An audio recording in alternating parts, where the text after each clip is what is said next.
उल्हास जाबाज 24/7 TV news, शहर का आईना। नमस्कार, मैं प्रेम जामदानी। आप देख रहे हैं उल्हास जाबाज न्यूज।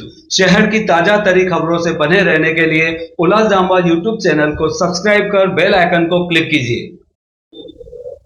जो आपने आज ओमी कॉलोनी के ऊपर मामला दर्ज कराया है, ये मामला क्या हुआ?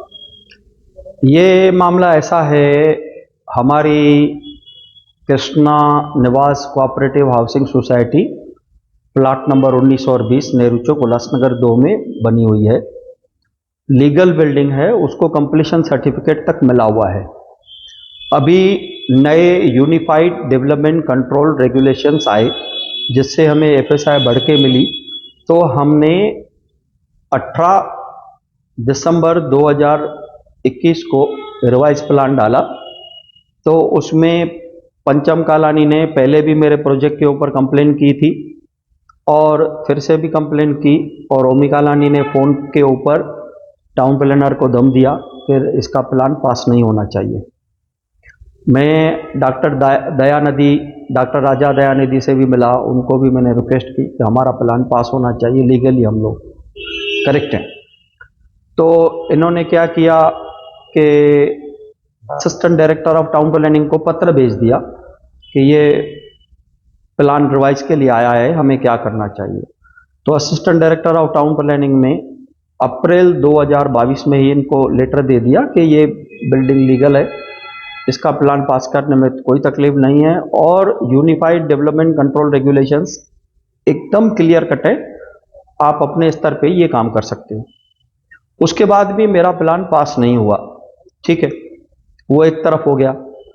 कल 1 दिसंबर 2022 को ओमी कालानी का एक बंदा टीम ओमी कालानी की लेटर पेड पे लेटर लेके 3 दुकानदारों के पास आया, धनलक्ष्मी लोन्स और मुकेश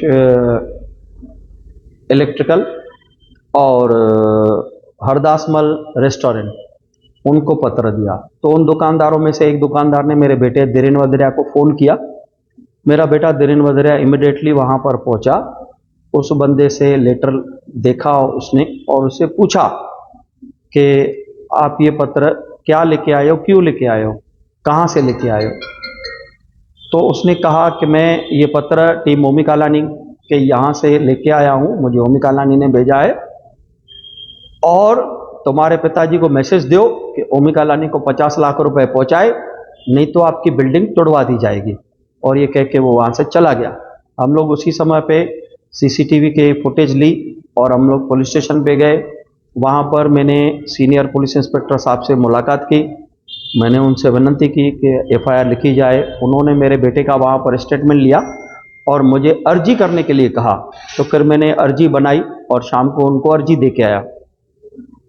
बाद में चित्राताई वाघ आई हुई थी, हमारी भाजपा की महिला विंग की अध्यक्षा हैं, उनके प्रोग्राम में मैं बिजी था।